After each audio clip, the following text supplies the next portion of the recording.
Y siempre, continuamente, siempre, dice, el alma no es pura totalmente, que se contamina con la mala conducta, no se purifica totalmente.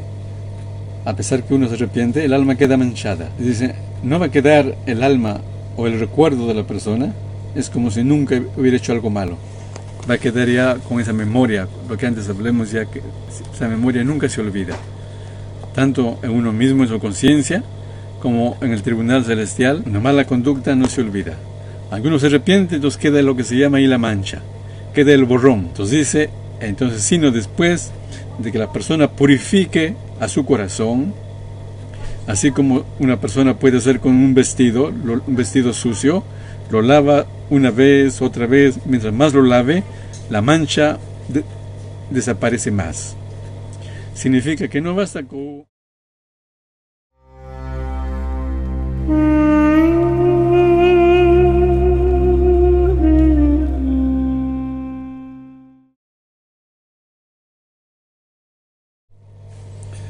Shalom para todos ustedes. Continuamos con el estudio del libro de Orjot Tzedikim.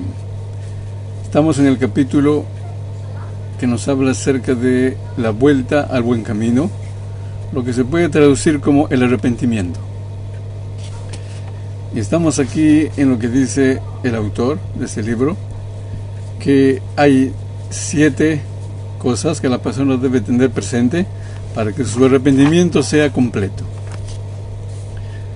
Y hemos llegado aquí al cuarto punto, al cuarto asunto, que dice así: es necesario que sepa el pecador de que todas sus transgresiones que las hizo durante todos los días de su vida, sea transgresiones grandes o pequeñas, y todos los pensamientos malos y cosas vanas, y todos los asuntos así por el estilo, negativos, desde lo pequeño hasta el más grande, todo esto está escrito en el libro. Es una comparación. No es que Dios tenga un libro en donde escribe con tinta, ¿sí? Sino significa, es como si estuvieran escritos en un libro humano. Así es para con Dios. Las acciones y pensamientos de las personas quedan eternamente fijadas en los mundos espirituales. Inclusive en este mundo material hay personas de que lo demuestran, que las palabras de las personas que se hablan quedan aquí en forma de ondas en este mundo material. Entonces luego dice así, es lo que hay que saber primero, de que quedan escritos en el libro, una comparativa, o sea, no se olvidan. No hay que decir, fue una cosa pequeña y quizá nadie se acuerda. Es posible que los humanos no se acuerden, pero en el tribunal celestial, en el mundo espiritual, todo está grabado.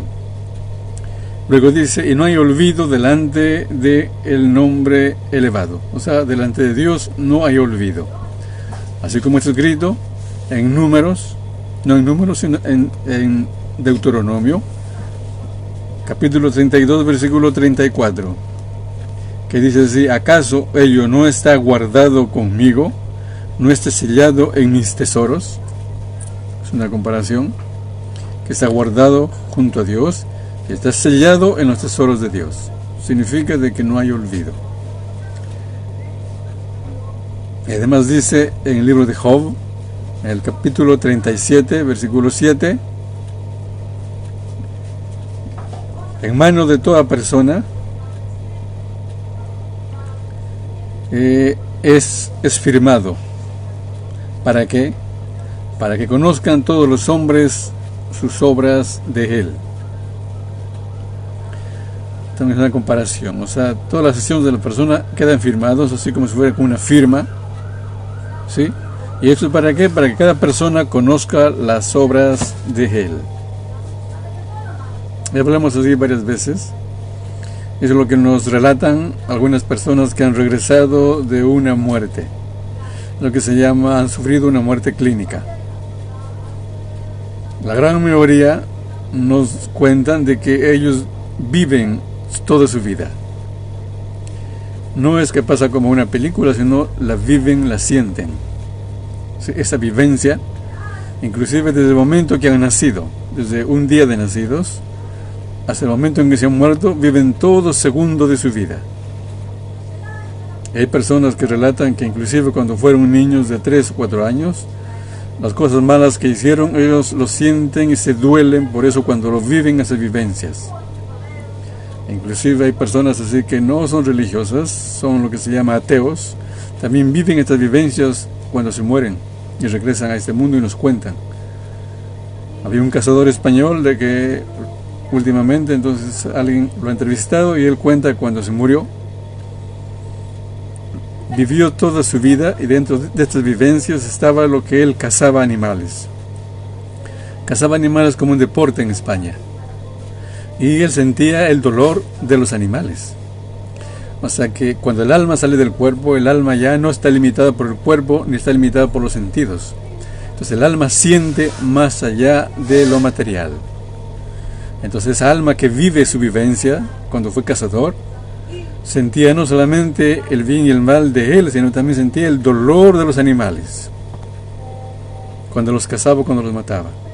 Una vez que regresó de la muerte, entonces, a partir de ahí, nunca más fue cazador. Porque se dio cuenta y sabía, ¿sí?, en carne propia, que el animal también sufre. Y él no quería ser el motivo de sufrimiento de un animal. Muy bien. Eso para añadir a esto, ¿sí? Entonces, que la persona debe saber de que todo queda grabado, firmado. Y así como dice Dios, dice: ¿acaso no está esto guardado conmigo y está sellado en mis tesoros? Muy bien. Luego dice así: porque si la persona piensa de que hay olvido acerca de sus iniquidades, de sus pecados, entonces no se va a doler, no se va a arrepentir y no buscará arrepentirse. No tratará de arrepentirse de su mala conducta. Porque él piensa que ya se olvidó, todos se olvidaron y también en el tribunal celestial también se han olvidado. Y eso no es cierto. Luego dice: porque muchas personas piensan que el santo bendito sea, él, debido a que se tarda en castigar a las transgresiones de los pecados, ya se olvidó y no nos va a traer a juicio a sus malas obras de estas personas. Así como está dicho en Eclesiastés capítulo 8 versículo 11, que dice ahí: debido a que no se hace la sentencia de una mala acción pronto, es por esto de que piensan las personas de que no deben evitar hacer cosas malas. O sea, la persona no trae en su corazón, no piensan que deben dejar de hacer el mal. ¿Por qué? ¿Por qué? Porque la sentencia se tarda en ejecutarse, en hacerse. Y si alguien pregunta ¿por qué Dios hace esto? Es porque Dios es misericordioso. Lo que dice ahí en Éxodo: el Señor es misericordioso y clemente, lento para la ira y grande en misericordia y piedad. Significa lento para la ira, no se enoja rápido, no castiga rápido, y grande en misericordia. Entonces, como Dios es misericordioso y no se apresura a castigar, nosotros podemos equivocarnos, que Dios ya se olvidó y no nos va a juzgar por lo malo que hemos hecho. Entonces dice: no hay que engañarse, y que ninguna persona se engaña así pensando que Dios ya se olvidó. Muy bien, ahora pasamos al quinto asunto que hay que tener en cuenta para que nuestro arrepentimiento sea completo. Debe saber en verdad, ¿sí?, cada persona, que el arrepentimiento, ella es la curación completa para las transgresiones. Es lo que hay que saber. O sea, no hay que, diríamos, imaginarnos, sino hay que saber. Significa estar seguro, estar convencido. Ese es el saber, de que el arrepentimiento es la medicina para las transgresiones, para los pecados. Así como el enfermo, si es que el enfermo no cree que la medicina que él va a tomar, va a usar, le va a curar a él, entonces no querrá usar, no querrá comer o tomar la medicina. ¿Por qué? Porque no está convencido que la medicina le va a curar. Es una comparación. Así también tenemos un pecador. Si es que no está convencido de que el arrepentimiento le va a curar sus pecados, entonces no se va a esforzar en arrepentirse. Entonces, aquí el quinto tema, para que su arrepentimiento de la persona sea completa, es que cada persona debe saber que el arrepentimiento es la medicina para sus pecados. Significa que lo va a curar el arrepentirse. O sea, debes saber, no creer ni imaginarse. Y el saber es estar convencido. Luego dice, pero cuando la persona sabe con seguridad el provecho de tal y cual remedio, entonces la persona va a tratar de tomar el remedio y soportar la amargura del remedio. ¿Por qué? Porque la persona sabe con seguridad el provecho del arrepentimiento, así de la medicina. Así también el arrepentimiento. Cuando nosotros sepamos, estamos convencidos del provecho, de la utilidad del arrepentimiento, que es una medicina para los pecados, nos vamos a desear, vamos a tratar de arrepentirnos continuamente lo más que podamos. Entonces la persona va a desear con sed llegar hacia los grados elevados del arrepentimiento.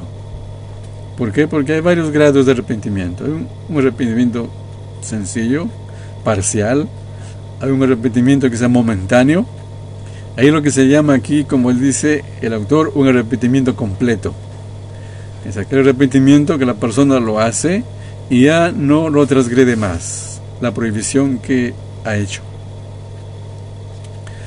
Continuamos y dice así, el sexto caso que hay que tener en cuenta para que el arrepentimiento sea completo. Es necesario que la persona piense en su corazón las bondades que ha hecho con él el Creador, bendito sea, desde que nació hasta este día. Eso es lo que se llama el sentimiento de agradecimiento. Es cuando la persona es agradecido, es lo que se llama es grato. Y lo contrario de la gratitud es la ingratitud. Entonces, cuando una persona es consciente de todas las bondades que ha recibido de una persona, y en este caso que ha recibido de Dios del Creador, entonces tiene mucha gratitud para Dios. Entonces debe agradecerle a Dios por todas las bondades que ha recibido. Y si es así, entonces la persona no va a hacer esto, no va a transgredir a los mandamientos de Dios del Creador. ¿Por qué? Porque al contrario, le tiene mucha gratitud por los muchos beneficios que recibe cada día, cada momento.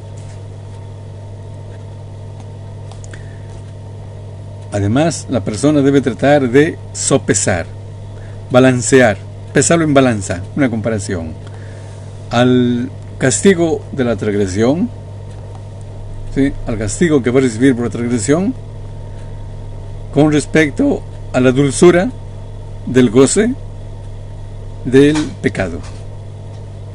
Una persona peca no porque el pecado sea, diríamos, o sea malo, no malo, sino no sea, como se podríamos decir, que no le da un placer. Entonces, como el pecado le da placer, es por eso que lo hace. Entonces, es lo que dice acá, tiene la dulzura del pecado, debe compararlo, sopesarlo con el castigo que va a soportar por el pecado. Y eso hay que hacerlo antes, no después. También puede ser después para arrepentirse.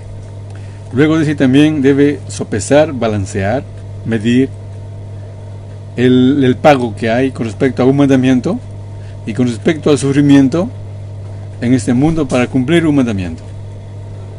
Así como se balancea el pecado, también hay que balancear un mandamiento. Cuando cometemos un pecado, gozamos en forma temporal por esa transgresión. Un robo, una mentira, inclusive con el chisme o con la difamación, la persona goza en forma anímica, se alegra de hacer daño a otros, pero debe acordarse del castigo que hay por esa transgresión y pesar cuál pesa más. Igual sucede con el cumplimiento de un mandamiento. Para cumplir un mandamiento, una persona tiene que esforzarse y va a sufrir a veces incomodidades, o inclusive tiene que gastar dinero para hacer un mandamiento de Dios. Y esto es lo que se llama que sufrimiento. Gasta dinero, o a veces también sufre inclusive incomodidades, y esto debe compararlo con el pago que va a recibir por el cumplimiento de este mandamiento de Dios. Entonces, así como dijeron nuestros sabios, ¿en dónde dijeron? En el Tratado de los Padres, en Pirkei Avot, en el capítulo 2, en la Mishnah 1. ¿Qué dijeron ahí? La persona debe calcular la pérdida que tiene por cumplir un mandamiento y la recompensa que va a tener por el cumplimiento de ese mandamiento. Así también debe comparar el pago, el goce que tiene por una transgresión con respecto a lo que va a perder con ese pecado. Pierde sus méritos, además es culpable de un castigo. Muy bien, llegamos aquí al séptimo punto que hay que saber, hay que tener en cuenta para que nuestro arrepentimiento sea completo. Es necesario que sepa que hay que fortalecerse mucho. ¿Para qué? Para soportar el sufrimiento grande de que cuando la persona va a evitar el mal que está acostumbrado a hacer este mal. Y aquí es importante porque a veces cuando hablamos así del cambio, ¿sí? Entonces se dice de que la persona tiene que pagar un precio para un cambio, y todos podemos cambiar, no hay disculpa. Entonces, ¿por qué no cambiamos? Es porque no queremos pagar el precio. Y alguien pregunta, ¿para cuál es el precio? El precio es el sufrimiento. Y hay personas que no entienden, ¿pero qué sufrimiento? Es lo que no dice acá. Cuando una persona está acostumbrada a algo malo y quiere evitar de hacer algo malo, va a sufrir. Algunos no entienden, pero hay que explicar, ¿sí? Por ejemplo, si una persona está acostumbrada, por ejemplo, a fumar, o a comer mucho azúcar, o mucha sal, y el médico le dice, estas cosas son malas para tu salud, debes dejar de fumar, debes dejar de comer mucha sal, debes de dejar de comer muchas cosas dulces. Si la persona evita comer lo dulce, evita comer lo salado, o evita fumar, su cuerpo sufre, su mente, su ánimo sufre, se desespera. Inclusive algunos entran en depresión. A estos sufrimientos nos referimos, de este sufrimiento hablamos. Y lo que se llama tiempo es la crisis. Todo un cambio implica una crisis.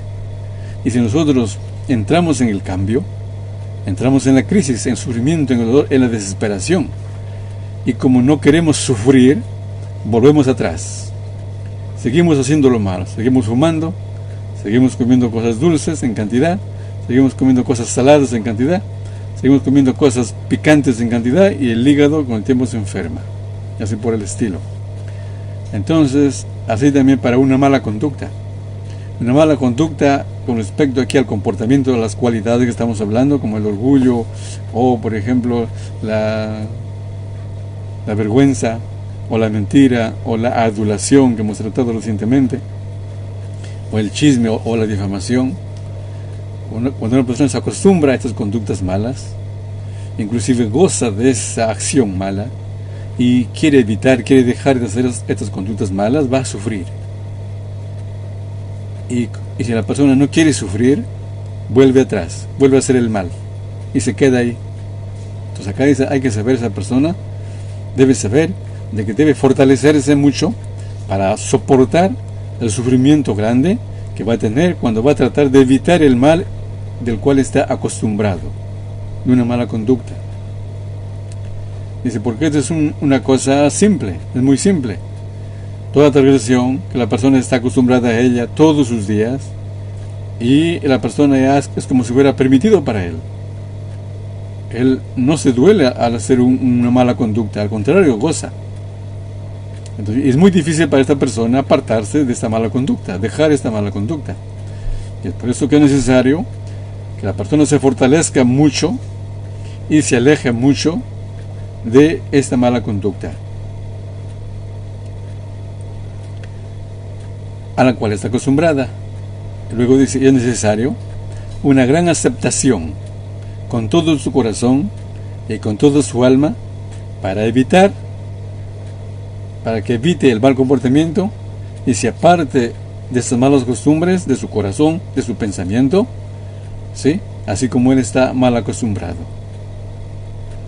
Y aquí hablamos de la aceptación, o sea que no es porque diga el profesor, no es porque diga el padre o la madre, no es porque le diga el vecino ni el amigo, sino que él quiere hacer esto.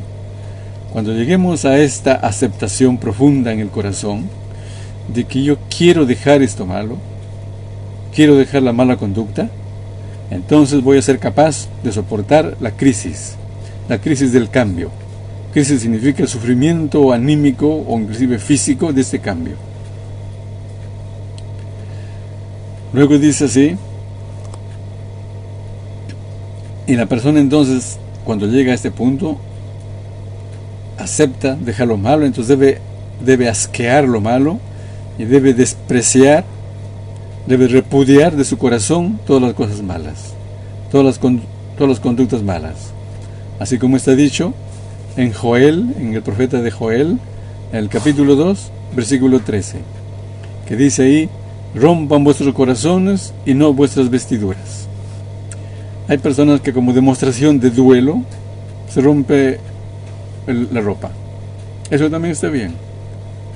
Pero aquí dice, no basta con romper la ropa, hay que romper el corazón. Y es preferible que se rompa el corazón aunque no la ropa. Pero no al revés, que rompamos el vestido, ¿sí? Que pongamos una cara triste, pero el corazón adentro está orgulloso, está alegre en la maldad. No debe ser así. Entonces el corazón debe estar roto y, como se llama, contrito, o sea, triste. Luego dice, y cuando el pecador fija en su corazón estas 7 cosas que nos ha mencionado hasta acá, estos 7 asuntos, 7 cosas, entonces esta persona está muy cerca al camino del arrepentimiento completo. Muy bien, continuamos y dice así. Y aquí hay muchos grados de arrepentimiento. Hay muchos escalones, muchos grados del arrepentimiento. Como ya dijimos, hay un arrepentimiento parcial, un arrepentimiento liviano, otro más completo, hasta que llegamos al completo totalmente. Luego dice, y según el grado de acercamiento de la persona a Dios, bendito sea, ¿sí? Según este tipo de acercamiento, su arrepentimiento va a ser más completo. ¿Qué significa? Si estamos lejos de Dios, nuestro arrepentimiento va a ser momentáneo y parcial. Y si estamos más cerca de Dios, nuestro arrepentimiento va a ser más estable y más completo. Y si estamos muy cerca de Dios, nuestro arrepentimiento va a ser totalmente completo. Luego dice, y siempre, continuamente, siempre, dice, el alma no es pura totalmente. ¿Sí? El alma que se contamina con la mala conducta, no se purifica totalmente. A pesar que uno se arrepiente, el alma queda manchada.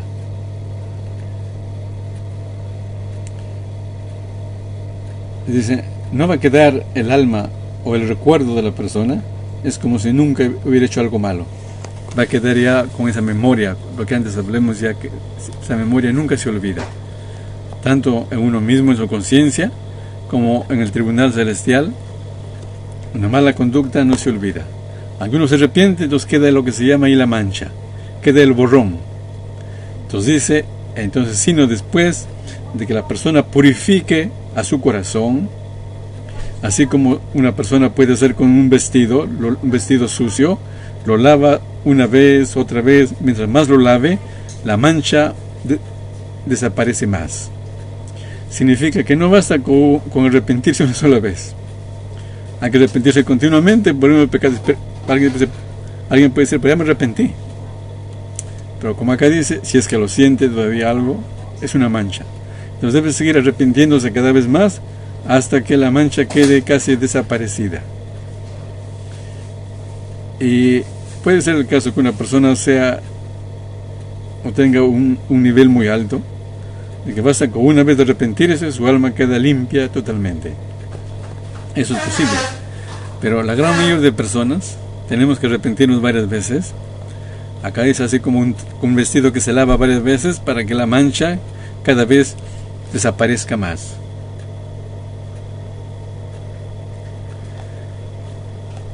Sí, es así, con los muchos lavados de la ropa, entonces la ropa se limpia más. Así como está escrito ahí en el Salmo 51, versículo 4, dice, mucho lávame de mi iniquidad. Mucho lávame de mi iniquidad. Es por esto que debes lavar a tu corazón de la iniquidad. Una comparación. Hay que lavar al corazón de la iniquidad mediante el arrepentimiento. Ya que está dicho en Jeremías capítulo 4, versículo 14, que dice, lava del mal tu corazón, oh Jerusalén. Aquí se refiere a la sociedad de Jerusalén. Lava del mal tu corazón, oh Jerusalén. Y ahora dice, yo debo escribir para ustedes unos 20 asuntos que ellos son cosas fundamentales del arrepentimiento. 20 cosas fundamentales del arrepentimiento nos va a escribir aquí este autor. El autor del libro, que tiene por nombre Orjot Tzadikim, significa conducta de los justos. Ese es camino de los justos, pero se refiere a la conducta. El camino es una conducta. Muy bien, continuamos y dice así. Entonces, el primer asunto fundamental para el arrepentimiento es así: que la persona coja a la cualidad de dolerse por lo malo que ha hecho. Es lo primero. Que se duela por lo malo que ha hecho. Debe desarrollar esta cualidad. O sea, la sensibilidad al mal comportamiento. Y con respecto a esto, quiere mencionar, hay personas que no tienen este sentimiento de culpa. Así han nacido. Y los psicólogos, algunos le llaman psicópatas. Sí, entonces ellos han analizado de que hay personas, hombres o mujeres, de que nacen sin sentimiento de culpa. O sea, no les duele lo malo que hacen. Y a veces al contrario, puede ser un psicópata de que goza con el dolor ajeno. O sea, que hace sufrir a los demás, y en lugar de dolerse, goza, tiene placer haciendo el mal. Entonces aquí no hablamos de personas así, de ese tipo, hablamos de personas de la gran mayoría, y la gran mayoría es lo que se llaman normales. Porque hay personas que se ofenden cuando hablamos de normales y no normales. Normal es la norma, significa la gran mayoría. La norma está dada por la mayoría. La mayoría de personas tenemos sentimiento de culpa y nos dolemos por lo malo que hemos hecho. Y hay una minoría que nace sin ese sentimiento. Bueno, ellos no se les puede juzgar en este caso. Aquí hablamos de una persona que pertenece a esta gran mayoría, la que hay que tratar de cultivar este sentimiento de dolor por lo malo que hemos hecho. Es lo primero que nos habla acá. Y debe tener conciencia, tener presente continuamente que hay un gran castigo para quien transgrede a los mandamientos del gran rey. ¿Quién es el gran rey? El creador del universo. Así como dice el escrito, den al Señor vuestro Dios el honor antes de que oscurezca. Esto está en Jeremías capítulo 13, versículo 16. Dice ahí: den al Señor vuestro Dios honor antes de que oscurezca. Luego explica que cuando la persona piensa acerca de todos los días de la oscuridad que le van a venir, o sea, en el tiempo cuando está lejos de Dios, es lo que hablamos del infierno, ¿sí? El infierno es un lugar espiritual de las almas, lejos de Dios. El mundo espiritual es varios niveles. Es el nivel más bajo. El nivel más bajo es un nivel donde no hay luz.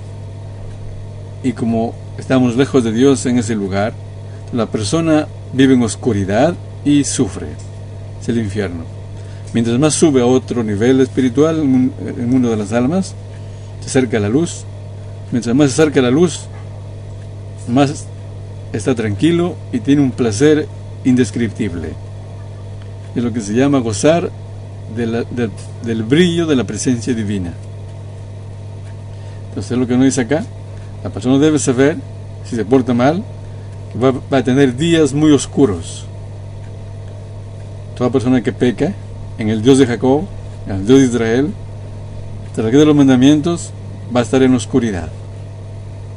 Entonces debe tener mucho temor y debe dolerse acerca de sus malas acciones. Y debe decir en su corazón: ¿qué es lo que he hecho? Es lo que en hebreo decimos measiti. ¿Qué es lo que he hecho? Entonces dice, o sea, ¿por qué no hubo temor de Dios delante de mis ojos? ¿Y por qué no temí del castigo de mis transgresiones, de mis iniquidades? ¿Por qué no tuve temor? Debe decir la persona. ¿Y por qué? ¿Por qué no dominé a mi mal instinto? ¿Por qué acepté un placer momentáneo? ¿Y por qué contaminé a mi alma pura, que fue insuflada en mi cuerpo por el Santo bendito sea? Luego dice, ¿y por qué cambié un mundo grande? Un mundo que va a existir eternamente, el mundo venidero eternamente. ¿Sí? ¿Por qué lo cambié? Por un mundo tan pequeño que va a terminar, por un mundo material de placeres momentáneos. ¿Por qué hice semejante error? Debe decir la persona. ¿Y por qué no me acordé del día de la muerte? Del día de la muerte, que no voy a dejar delante de mí a mi alma, ¿sí? Sino voy a dejar a mi cuerpo y a mi tierra. O sea, significa de que el cuerpo no va a ser eterno y el cuerpo se lo va a dejar. ¿Y por qué no me acordé del día de la muerte, que yo voy a abandonar mi cuerpo? Este placer es momentáneo, se va a acabar. ¿Por qué no me acordé de esto? Y así muchas cosas. La persona debe pensar en su corazón con respecto a este asunto para incentivarse al arrepentimiento. Y con respecto a esto es lo que dijo el profeta Jeremías en el capítulo 8, versículo 6. Dice, no hay persona que se duela por lo malo que ha hecho, diciendo, ¿qué es lo que hice? Es lo que dice en Jeremías 8, 6. Jeremías se lamenta y dice, no hay ninguna persona que se duela por lo malo que ha hecho y diga qué es lo que hice o qué he hecho. De aquí se aprende de que toda persona debe decir siempre qué he hecho, qué es lo que he hecho. Una exclamación así de dolor por lo malo que hemos hecho. Muy bien. Luego llegamos aquí al segundo asunto, que es algo fundamental con respecto al arrepentimiento. Dice así: el segundo asunto es que la persona debe abandonar el pecado. O sea, que no basta con dolerse de lo que está pecando. Tiene que abandonar la mala conducta. Tiene que abandonar el pecado. Entonces debe abandonar el pecador a sus malos caminos y debe decidir en su corazón no volverlos a hacer más, no cometer más esta misma iniquidad. Entonces aquí llegamos sí, podría ser un tercer punto. El primero es que se duela de lo malo que ha hecho. Lo segundo es que abandone lo malo y que decida, ¿sí?, una decisión firme, no volver a cometerlo más. Entonces dice, esto es el principio, esto es el inicio del arrepentimiento. ¿Cuál? Abandonar a los caminos malos, a sus pensamientos malos, y decidir en su corazón, en su mente, ¿sí?, y aceptar sobre él de que no va a cometer más pecados, así como lo ha hecho. Entonces volverá a su mal pensamiento, o sea, dejará de pensar mal y cortará sus malas acciones de su conducta. Es el segundo punto. ¿Sí? Entonces en este segundo punto hay tres cosas que nos habla. Repito lo anterior, de que no basta con dolerse, sino que abandone lo malo y que decida no volver a hacer lo malo que ya ha hecho. Y no solamente dice de lo que ha hecho, sino también de sus pensamientos. Eso ya dijimos en Números, que nos habla acerca de la parashá de los, o sea, cuando nos cuenta acerca del mandamiento para un judío, para un israelita, Ben Israel, que tiene un manto de 4 puntas, que se haga flecos en las 4 mantas de su manto con los cuales se cubre. Y ahí dice, para que te acuerdes de los mandamientos de Dios, y no te vayas tras tus ojos, y tras tu corazón, tras de los cuales te corrompen. El orden es al revés. Para que no te vayas tras tu corazón, y tras tus ojos, tras de los cuales ustedes os corrompéis. Esto significa de que aquí dice el corazón es los pensamientos. Para que no te vayas tras tus malos pensamientos, tras los cuales os corrompéis. Hablamos de los ojos, lo que uno ve, y el corazón es el pensamiento. Entonces aquí se aprende de que los malos pensamientos también están prohibidos. Alguien pregunta, ¿el pensar robar de otro está prohibido?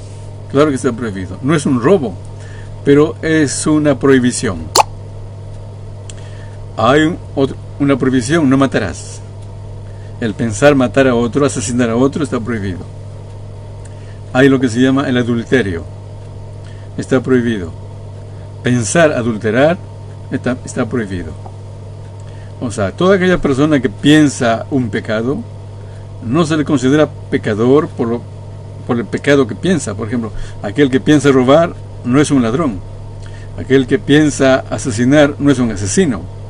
Aquel que piensa adulterar no es un adúltero, pero ya está pecando.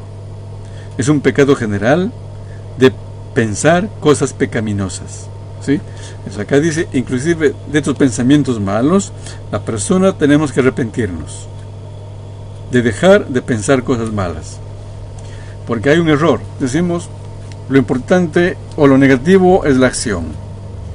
Dejo de asesinar, dejo de robar, dejo de adulterar, y ya no pecó. Pero sigue pensando robar, sigue pensando adulterar, sigue imaginándose de cómo asesina, ya está pecando. Sigue pecando. No es el pecado de la acción misma, pero es un pecado general de que se llama pensamientos malos del corazón. Entonces también de esto hay que arrepentirse y no hay que despreciar un pensamiento, ya que el pensamiento es la raíz de la acción. Si alguien desprecia el pensamiento malo y dice, eso no es tan importante, con el tiempo va a caer en ese pecado, va a hacer lo que continuamente piensa y lo planea y, como alguien dice, lo maquina. Si alguien maquina continuamente algo, piensa continuamente algo malo, sí, es muy probable que lo haga. Entonces, lo primero es dejar de pensar cosas malas, porque también es un pecado. Muy bien, vamos a ver aquí, nos detenemos en esta parte. Si alguien tiene alguna pregunta que hacer, puede hacerla.